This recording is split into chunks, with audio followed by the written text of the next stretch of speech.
Overload na naman ang ating Pictoy. Si pick up ni Intoy. Buti na lang, sanay na ito. For 6 years. 6 years siyang trained at batak sa trabaho. Kaya medyo kinasanayan niya na ang palaging kargado mabigat. Naiwan kasi ito ng tracking nung 20. So ito yung yung hindi na nasama at walang stock no last time.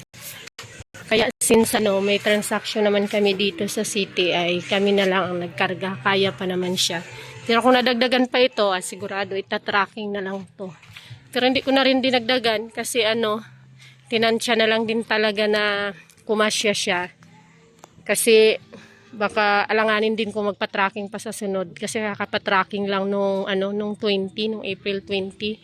Ngayon ay 30. So ayan, tama lang ito para next time naman yung kasunod. 6 years na talagang 6 years na si Pictoy namin na na batak sa trabaho, laking tulong. Pinapagaan talaga ni Pictoy ang aming trabaho dahil kung wala siya, ang hirap.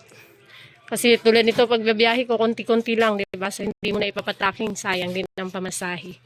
So, pag may lakad, laking tulong ng ganito.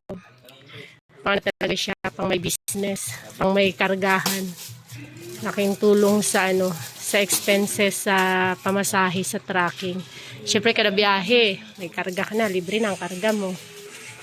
Ayan, kaya doon sa mga may plano, na lalo na negosyante, ito ang pinaka-the best talaga na masasuggest ko rin sa inyo. Kapachinso lang ito nung nakarang araw. Ayan.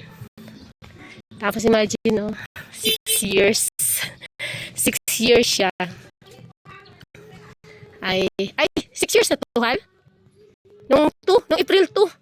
6 years po ito nung April 2, 2020, 24.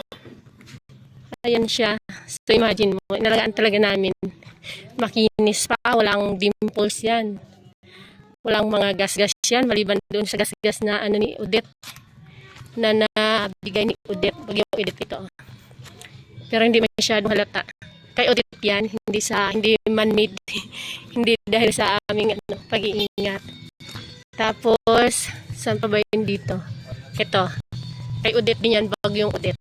Salamat sa Diyos talaga Kasi to dito parang kahoy yata yung bumagsak. Dito tumama. Buti hindi tumama dyan.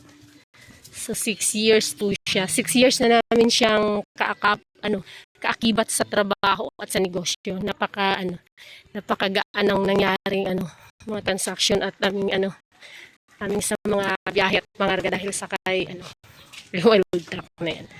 Libre pangarga na. Yun lang, bibiyahin na kami. Bye.